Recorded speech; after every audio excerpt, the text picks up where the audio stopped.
Good morning. Bienvenidos. Welcome to the Latin American Youth Center, Maryland Multicultural Youth Centers. I know, a mouthful.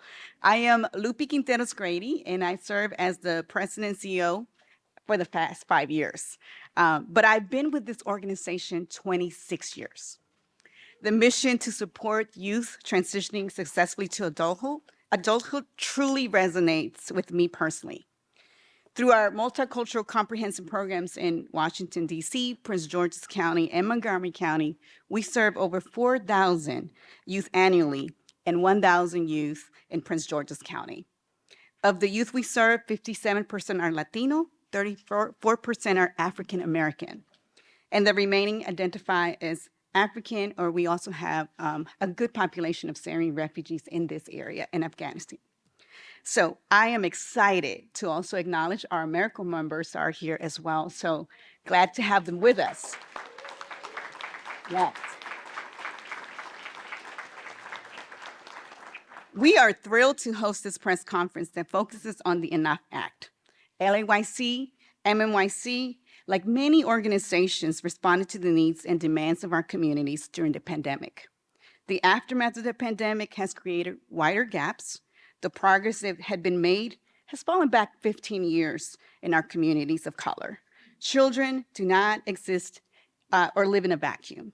The environment and the neighborhoods in which they are raised play a significant role in the determining access to opportunities, to social and economic mobility.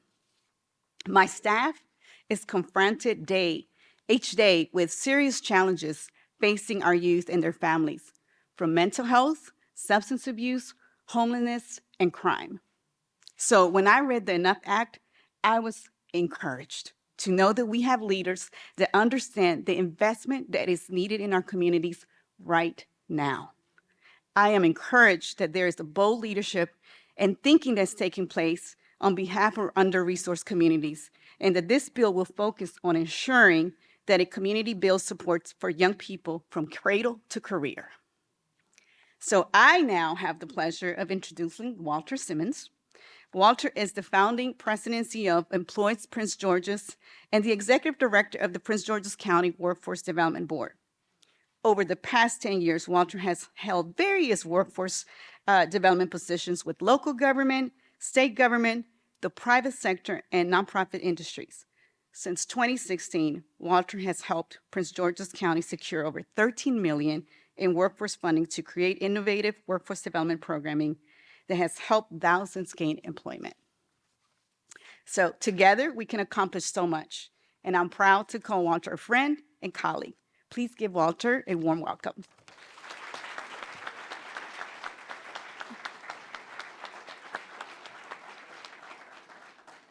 Good morning.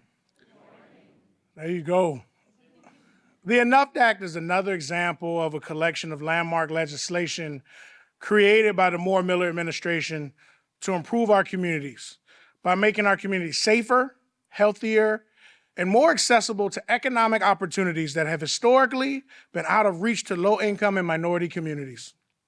As the leader of the Prince George's County Public Workforce System, serving 25,000 job seekers and businesses per year, working alongside organizations such as Latin American Youth Center, I know firsthand that this legislation is needed to help Prince George's County residents secure livable wage employment, to stabilize our households and create a pathway to better opportunities and better lifestyle for our next generation. Helping our youth and young adults have access to career readiness and career exploration services that will lead them far beyond the barriers of their neighborhoods, all while fostering and promoting evidence-based practices and a collective impact approach to building thriving and sustainable communities is what we've needed in Maryland for a long time. The usage of data to drive this change and make these investments into our communities by securing private sector buy-in with matching private sector funds makes this truly a special opportunity for Maryland. The government and the private sector must work together to see long-term impact in our communities. And this is a prime example of the approach that Employed Prince George's and our Workforce Board have practiced to utilize and empower our own economic equity throughout Prince George's County. Lastly, and as we stand proudly at Latin American Youth Center in Riverdale, Maryland, in Prince George's County,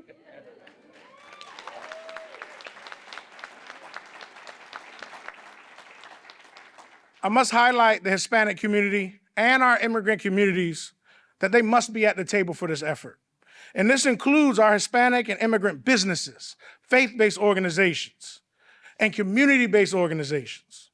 Employ Prince George's is proud to support the Moore Miller administration, continue to follow the Alsobrooks administration to advance the economic opportunity for these communities through our Career Pathways for All programming. We're here to be a part of the solution as we move forward. Now, this solution, as I mentioned, must include businesses. And that's why I'm proud and honored to announce and bring to the stage Alexander Austin, who is a member of the Prince George's County Workforce Development Board and the president and CEO of the Prince George's Chamber of Commerce.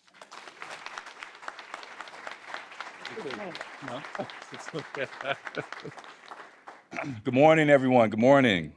I love the energy. My name is Alexander Austin, President and CEO of the Prince George's Chamber of Commerce. We were established in 1924, and we are celebrating our centennial year this year, so I'm very proud of that fact. I'd like to thank Mr. Walter Simmons for the introduction, and also thank the Moore Miller administration and our county executive, Angela Alsobrooks, for their leadership and momentum to drive us forward. My words today are centered around the unique opportunity that the Moore Miller administration's Enough Act will bring to our communities, both businesses and residents. This groundbreaking legislation is a pledge to empower communities that are ready for work, showcasing an exceptional ability to access existing pathways to success, coordinating across sectors, and addressing challenges holistically. And this is in direct alignment with the initiatives championed by the Prince George's Chamber of Commerce. As a beacon of this empowerment, it lies in the competitive grant funding available, which allows for qualifying communities and organizations to access up to $10 million, but I heard it was $15 million per grant annually, and that's significant. You know, this transformation of funding is a testament to the administration's commitment to bolstering the economic prosperity of our communities. It also provides a unique opportunity for strategic investments that would not only stimulate business growth, but also enhance overall vitality of Prince George's County and the state. And we all know that these types of grants are the lifeline for those in the early stages of development. This also ensures that every community, regardless of its current standing, has the resources to chart a path forward.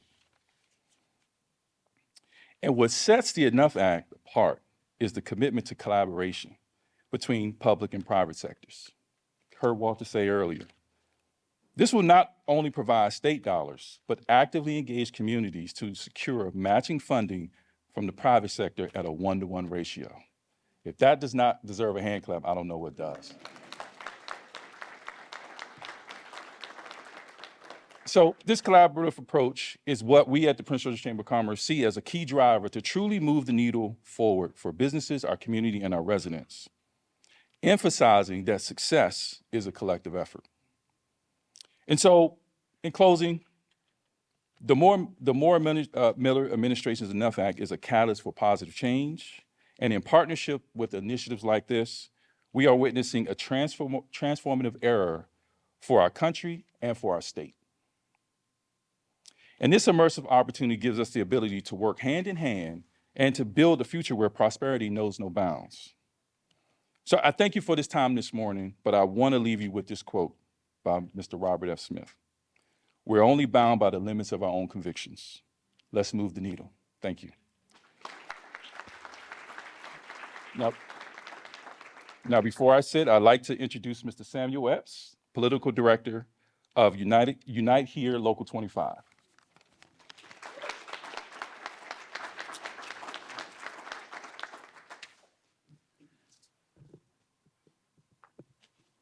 Thank you, Austin.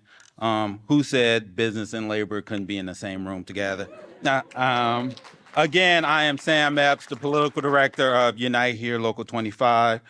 My union represents 6,500 hotel, restaurant, and gaming workers here in Prince George's County, with 2,500 of those workers working down at National Harbor, the crown jewel of Prince George's County. Our membership is made up of women of color, Black and brown women. We know and have seen that women's participation in unions is beneficial. Unionized women have greater earnings. They receive 31% more per week and have higher rates of health care and pension benefits than non-union women. And many of our members live in the communities like the one we are in today here in Riverdale. And that's why our union applauds the Miller administration on bringing forward the Enough Act that will bring all stakeholders, including unions, yes, the U means union and enough, to singularly focus on poverty in our communities where they live with their families. And we know that a good paying job and benefits will stabilize families and communities. And when communities are focused on good paying hospitality jobs or good paying jobs, it allows workers to have only one job and to send their kids to college if they want to. So, and then workers then have the opportunity to invest in the quality of life of their neighborhoods. And so the Enough Act creates the roadmap, and our union, along with my union siblings here in the front row, we look forward to working with all the stakeholders, state, the county, local government, business, nonprofit, local community, to make this a success for workers, children, and families here and across the state. So thank you. Now I have the great pleasure of introducing a two-term county executive, my county executive. I live here in Prince George's County as well, to our county executive, Honorable Angela Alsobrooks.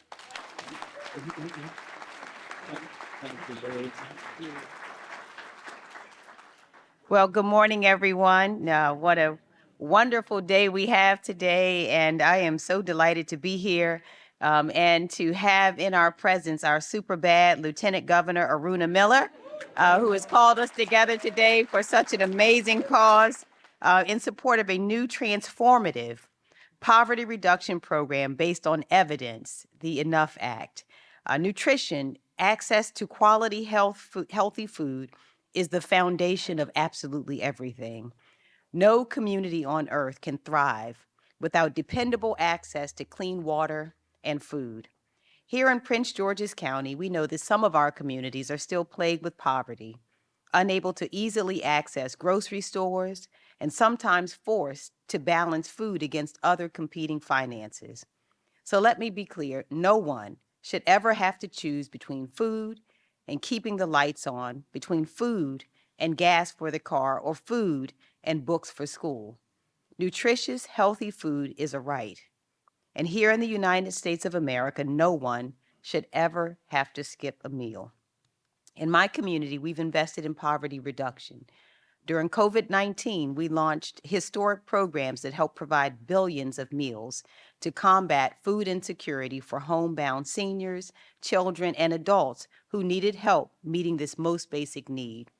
Over the past decade, our Food Equity Council has worked to promote food equity, connecting residents with the process of bringing food from the earth to the table, providing access to healthy, affordable food in communities across our county. We have made progress on food security, but there's still so much to do. We still have food deserts, and too many Prince Georgians wonder where they'll get their next meal. Our nation's leaders have fought against poverty for centuries. Lyndon Johnson's war on poverty to President Biden's efforts to expand the temporary child tax credit. We know that leaders at every level understand that eliminating poverty is a high priority, in a prosperous society. Some of these anti-poverty programs have been more effective than others, and today I am so proud to stand with Lieutenant Governor Aruna Miller in support of the Moore-Miller administration's Enough Act, a smart, data-backed approach to the age-old problem of poverty. The Enough Act will eliminate poverty in Maryland over the long term by channeling state money and support toward our most impoverished neighborhoods, helping us to build new partnerships across communities to win the fight against poverty. The Enough Act continues the important work of the Family Prosperity Act, benefiting over 34,000 children across Maryland. The best way to build strong, supportive communities is by supporting strong, supportive institutions within those communities. The Enough Act will surge resources into rural, urban, and suburban communities with disproportionately high numbers of children living in poverty. By building strong, supportive communities, we build strong, supportive homes, the kinds of places where children can grow and thrive. The Enough Act will provide resources to build a new foundation for at-risk communities. Eligible applicants will include at least one community-based nonprofit, one local government entity, and one local public school. Applicants may include unions or worker organizations, anchor institutions, small businesses, local law enforcement, and faith-based organizations as well. The Enough Act helps these local stakeholders come together and provide a clear vision based on data. And once that clear vision is planned out, the state of Maryland will help make that a reality. The Enough Act will help grow greatness in Prince George's County by supporting communities and children who need it most. This poverty reduction effort will target resources to communities most harmed by cycles of poverty and will help us build a safer and more vibrant Maryland for all. As citizens, one of our highest callings is to fight poverty. Feeding the hungry is one of the most basic ways we can do good for the people all around us. In the long term, fighting poverty benefits all of us. And when we build stronger communities, we drive down crime. When we create new opportunities, we give more people a chance to succeed. When we feed our neediest children, we create stronger, more capable adults who will remember the example of kindness and carry it forward with them in all that they do. So I am so proud to be here today with our super bad Lieutenant Governor, Aruna Miller. And I have to say that it really is no surprise to me that she is here and that she's leading this effort. She understands so well, not only as a public official, but as a mother and as a community builder. She's a civil engineer, and she's been building all throughout Maryland. So we have benefited from her example. And I believe it is appropriate to end really with, there's an African proverb that says, children who do not feel the embrace of its village will burn it down to feel its warmth. I am so grateful that this Moore-Miller administration understands that so well. And yet again today is another example of how we will embrace our youth, embrace their families, and by extension, build a strong and prosperous community. So without further ado, it gives me great pleasure to introduce and to welcome once again to Prince George's County, our illustrious Lieutenant Governor, Aruna Miller.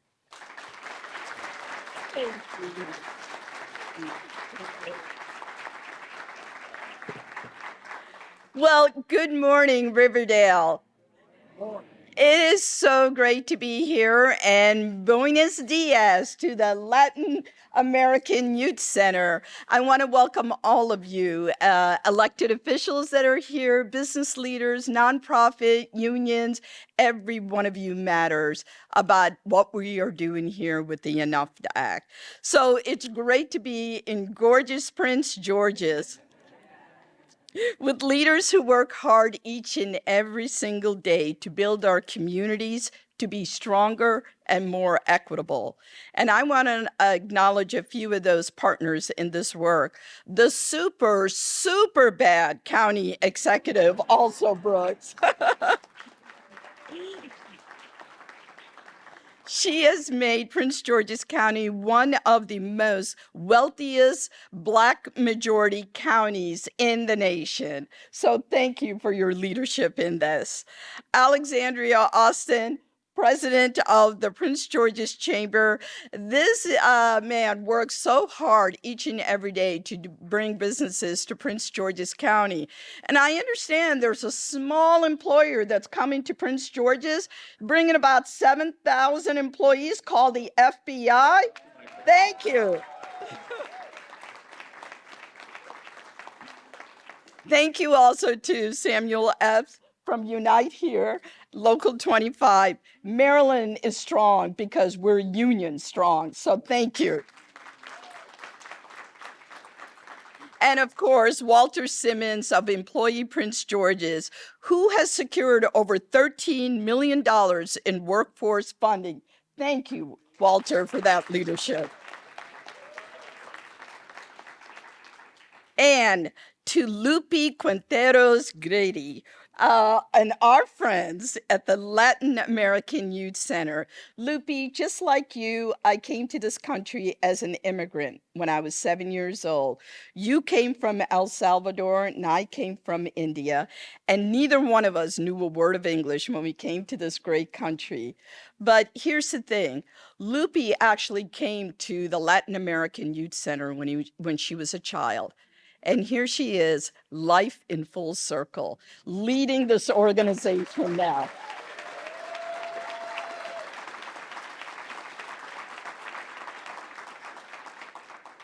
And I also want to recognize the entire Aruna Miller administration and our great secretaries that are here, and especially Special Secretary Carmel Martin of the Governor's Office of Children, who will be leading this effort for the Enough Act. So thank you all for being here.